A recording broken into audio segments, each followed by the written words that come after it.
Meenakshi here, welcome back to my channel. I hope you guys are doing great. आज का video है pregnancy skin care के बारे में, यानी कौन से वो इंग्रेडिएंट्स हैं जो आपको प्रेगनेंसी के टाइम पे अवॉइड करने चाहिए और कौन से वो जो कम्प्लीटली सेफ हैं, जो आप विदाउट कंसल्टिंग योर डॉक्टर भी you can continue using them. इस टॉपिक की रिक्वेस्ट बहुत टाइम से आ रही थी और मेरे पास काफ़ी अमाउंट ऑफ रिसर्च भी था, बट स्टिल मैं इसके ऊपर एक वीडियो नहीं करना चाहती थी क्योंकि मुझे थोड़ा सा लग रहा था कि मैं कोई सर्टिफाइड प्रोफेशनल तो हूँ नहीं, तो मुझे ये वीडियो नहीं करना चाहिए। लेकिन आप में से बहुत लोग इस बारे में क्वेश्चन पूछ रहे थे। रिसेंटली 1 महीने तकरीबन पहले मेरी 2 फ्रेंड्स की डिलीवरी हुई थी, तो मैंने उनसे कहा था कि उनके गायनेकोलॉजिस्ट से मेरे ये क्वेश्चंस वो जरा पूछकर बताएं।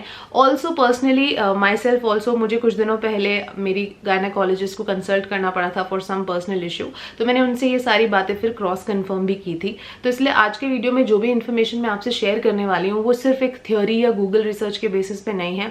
मैंने एक्चुअली 3 डिफरेंट गायनेकोलॉजिस्ट से बात करके उसके बाद ही ये वीडियो कंपाइल किया है, because I wanted to be 200% sure. तो इसलिए मैं ऐसे भी कोई इंग्रेडिएंट्स टच अपॉन नहीं करना चाहती जिसके बारे में जो रिलेटिवली मार्केट में नए हैं, जिनके बारे में मैं भी बहुत अच्छे से नहीं जानती हूँ। मैं सिर्फ वो ही उतना ही आपको बताना चाहती हूँ जिसके लिए मैं 200% श्योर हूँ ना। हो सकता है आप में से कोई लोग इस फेज ऑफ लाइफ में फिलहाल नहीं है और आपको इस वीडियो की जरूरत नहीं है। Now usually I don't say this about any of my videos, I never ask you guys to share my video with anyone, but for this particular video I feel अगर आप इस फेज में नहीं भी हैं लेकिन आप किसी ऐसे को जानते हैं जो कि फिलहाल एक बेबी प्लान करने के या कंसीविंग स्टेज में है या कंसीव करके प्रेग्नेंट हो चुके हैं या प्रेगनेंसी या लैक्टेटिंग फेज में है, ब्रेस्ट फीडिंग फेज में है और किसी और के काम ये आ सकता है, तो प्लीज इस वीडियो को उसके साथ भी आप जरूर शेयर करें। नाउ ये वीडियो बनाना मेरे लिए इतना इंपॉर्टेंट क्यों था और आपको इसकी जरूरत क्यों है? There are 2 main reasons responsible for it. सबसे पहले जो FDA है, which is food and drug administration, they basically require any kind of cosmetic products to be termed as safe. उनको अपनी लेबलिंग के थ्रू किसी तरह ये इंडिकेट करना होता है, आपको बताना होता है कि वो प्रोडक्ट सेफ है आपके लिए, एक रेगुलर कंज्यूमर उसको यूज कर सकता है। How ever the sad catch here is that हमेशा सारी ब्रांड्स जो होते हैं उनको एक FDA अप्रूवल की जरूरत नहीं होती if they need to sell their products over the counter in the market. तो इसीलिए जो अगर आप कोई ऐसे इंग्रेडिएंट के बारे में आजकल सुन रहे हैं जिसका बहुत बज है लेकिन उसकी कोई हिस्ट्री नहीं है, कोई उसकी बैक्ड अप रिसर्च नहीं है, आपने पहले कभी सुन नहीं रखा, तो मैं आपको हाईली एडवाइस करूंगी कि या तो आप उससे दूर ही रहें, या तो फिर अगर आप यूज भी करने को टेम्प्ट हो रहे हैं तो आप अपने गायनेक से पूछकर ही या डर्मेटोलॉजिस्ट से पूछकर ही उसको कंटिन्यू करें। दूसरा रीजन ये है यहाँ पे कि स्किन केयर एक ऐसा इंडस्ट्री है जहाँ पे कोई चीज आज सेफ है और 5 साल बाद सेफ नहीं रहेगी। अभी आप कुछ बिंदास यूज कर रहे हैं, थोड़े दिनों बाद कोई एडवांस्ड मेडिकल रिसर्च उस पर आएगी और पता चलेगा कि वो गलत है, उसे यूज नहीं करना चाहिए। कोई ऐसे इंग्रेडिएंट्स होते हैं जो एक पर्टिकुलर कंट्री में बैन होते हैं और दूसरी कंट्री में वो खुलेआम बिक रहे होते हैं। तो हमें एज अ रेगुलर कंज्यूमर हमेशा पता नहीं होता है कि हम अपनी स्किन पे क्या लगा रहे हैं। इसीलिए इस वीडियो के पर्सपेक्टिव से भी मैंने सिर्फ उन इंग्रेडिएंट्स की बात करी है जो 10 साल पहले भी हमारे लिए अनसेफ थे, आज भी अनसेफ हैं और कल भी अनसेफ ही होंगे फॉर श्योर ड्यूरिंग प्रेगनेंसी। तो सबसे पहले बात कर लेते हैं उन इंग्रेडिएंट्स की जो आपको प्रेगनेंसी के टाइम पे बिल्कुल भी यूज नहीं करने हैं, no matter what, because at this time it is very very important that you know what to not put on your face. That matters more than what you actually put on your face.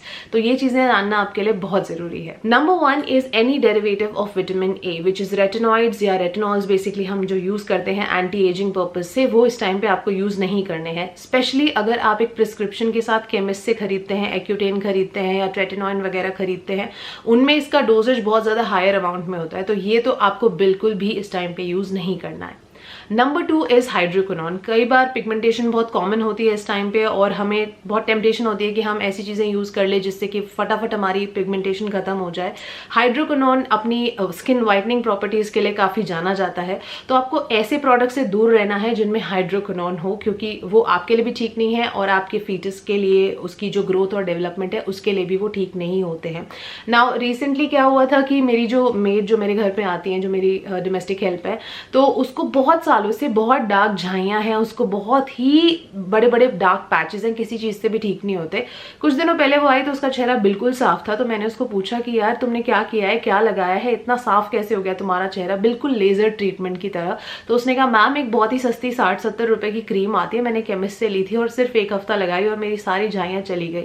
तो मैंने कहा भाई मुझे भी बताओ तुम ऐसा क्या यूज कर रही हो, I would also want to know, you know the skin care enthusiast in me wanted to know. तो मैंने कहा कल मुझे लाके क्रीम दिखाना। अब जब उसने मुझे दिखाई उस पर बड़ा बड़ा लिखा हुआ था कैपिटल में hydroquinone. She was happy but unluckily she is not aware of these things, but you guys are aware of this thing, आप लोग जानकारी रखते हैं इन चीज़ों के बारे में, तो ज़रूर ध्यान रखें। अच्छे ब्रांड्स तो ये कभी करते नहीं हैं आजकल, लेकिन अगर आप फिर भी जो केमिस्ट पे स्पेशली इस तरह की ट्यूब 60-70 रुपए में बहुत इजीली मिल जाती हैं स्किन वाइटनिंग क्रीम्स, अगर उनमें हाइड्रोक्विनोन यूज़ किया हुआ है तो इस टाइम पे स्पेशली आपको उससे दूर रहना है। Ingredient number 3 that you have to stay away from is our beloved BHA which is salicylic acid. सबसे ज़्यादा कॉमनली जो यूज़ होता है एक्ने वगैरह को कंट्रोल करने के लिए इस सैलिसिलिक एसिड। नाउ यहाँ पर हम बात करें बिल्कुल जो कॉन्सेंट्रेटेड फॉर्म होता है, आप किसी भी ब्रांड का उठा लें, मिनिमलिस्ट या डर्माको या कोई भी अच्छे ब्रांड का उठा लें, तो 2% सैलिसिलिक एसिड आपको मिलता है और ये इफेक्टिव भी होता है। और इस टाइम पे हो सकता है आपको एक्ने पिंपल्स हो रहे हो, तो प्लीज इसको यूज आप इस टाइम पे ना करें। अगर आप सैलिसिलिक एसिड या कोई और BHA यूज करना भी चाहते हैं, मेक श्योर कि उसका अगर वो आप प्योरेस्ट फॉर्म में यूज कर रहे हैं तो 1% से कम ही होना चाहिए। दूसरी चीज, अगर आप वॉश ऑफ प्रोडक्ट्स में यूज कर रहे हैं लाइक फेस वॉश वगैरह हो गया, जो कि आपको थोड़ी देर रख के फिर धो देना है, तो फिर भी आप इसको यूज कर सकते हैं। लेकिन कोई भी तरह के जो लीव ऑन प्रोडक्ट्स होते हैं स्किन में ज्यादा देर के लिए आपको रखने हैं, वो फिर चाहे कोई BHA बेस्ड केमिकल पील भी हो सकता है या कोई क्रीम वगैरह भी हो सकती है या कोई सेरम हो सकता है, उस तरह से आपको इसको बिल्कुल यूज नहीं करना है। Either it should be less than 1% और it should be a wash off product like a face wash. Ingredient number 4 that you have to avoid at this time is benzoyl peroxide. बहुत लोग जिन्हें acne pimple होते हैं, मैं उनमें से एक हूँ, हम हमारे एक्ने और पिंपल्स को ओवरनाइट ट्रीट करने के लिए या फिर जल्दी ट्रीट करने के लिए स्पॉट ट्रीट करते हैं, बेंजोल पेरोक्साइड यूज करते हैं। ये कोई खराब बात नहीं है, लेकिन प्रेगनेंसी के टाइम पे आपको ये यूज नहीं करना है। Number 5 is try to avoid any kind of chemical filter based sunscreen. कोशिश करिए कि आप फिजिकल सनस्क्रीन लगाएं, मिनरल सनस्क्रीन लगाएं, जो कि जो UV रेज हैं उसको आपकी स्किन से ही बाउंस बैक करके वापस चली जाती हैं, स्किन के अंदर नहीं जाने देती हैं, तो आपके ब्लड में मिलके वो कोई और तरह से रिएक्ट भी नहीं कर सकते। क्योंकि जो केमिकल सनस्क्रीन फिल्टर्स होते हैं वो कई बार कंप्लीटली जो UV रेज हैं उनको ब्लॉक नहीं कर पाते, वो स्किन में अब्जॉर्ब हो ही जाता है। नाउ अगर ये टर्म्स आपके लिए बहुत कॉम्प्लेक्स हैं कि फिजिकल और केमिकल और mineral what is going on, तो अगर आप एक चीज का ध्यान रख सके जब इस टाइम पे सनस्क्रीन खरीदते हैं, ये देखिए बस कि वो ऑक्सीबेंजोन फ्री है, उसमें ऑक्सीबेंजोन बिल्कुल नहीं होना चाहिए। अगर वो नहीं है then you are good to go. 6th and the last ingredient that you must avoid is formaldehyde. Now वैसे आजकल ऐसा बहुत ही कम होता है क्योंकि जितने भी रेप्यूटेड अच्छे ब्रांड्स हैं वो इसको बिल्कुल यूज नहीं करते, बट फिर भी अगर कभी रेयरली ओकेजनली ऐसे कुछ कॉस्मेटिक ब्रांड्स हो सकते हैं जो कि उनके प्रोडक्ट्स में फॉर्मल्डिहाइड का यूज करते हैं as a preservative and also as a disinfectant. आपको इस टाइम पे ये बिल्कुल यूज नहीं करना चाहिए क्योंकि नंबर 1 एक तो एक कार्सिजेनिक है, तो ये आपको कैंसर के चांसेस को इंक्रीज करता है, और दूसरा ये कि इसमें मेडिकली ये रिसर्च से प्रूवन है कि this increases the chances of infertility and also miscarriage. अब आप सोचेंगे कि इस टाइम पे तो मैं कुछ भी नहीं लगा सकती हूँ, पिगमेंटेशन के लिए, एक्ने के लिए बेंजोल पेरोक्साइड नहीं लगाएंगे, सैलिसिलिक नहीं लगाएंगे, ये सब नहीं लगाएंगे, तो फिर कैसे होगा? मैं आपको ऑल्सो वो चीजें अब बताने वाली हूँ जो कि कंप्लीटली सेफ हैं, जो कि आपके सारे पर्पस फुलफिल कर देंगी और आप इस टाइम पे इन चीजों को लगा सकते हैं। सबसे पहले अगर आपका कंसर्न है एजिंग, तो आप कोई भी अच्छा एंटीऑक्सीडेंट बेस्ड सेरम यूज कर सकते हैं। Vitamin E is allowed, vitamin C is allowed, किसी भी तरह का डेरिवेटिव आप vitamin C based serum use कर सकते हैं जो आपके पिगमेंटेशन पे भी काम करेगा और आपको एंटी एजिंग बेनिफिट्स भी देगा। उसके अलावा आप जिंक बेस्ड चीजें लगा सकते हैं, आप नाइसिनामाइड लगा सकते हैं, आप एजिलैक एसिड भी लगा सकते हैं।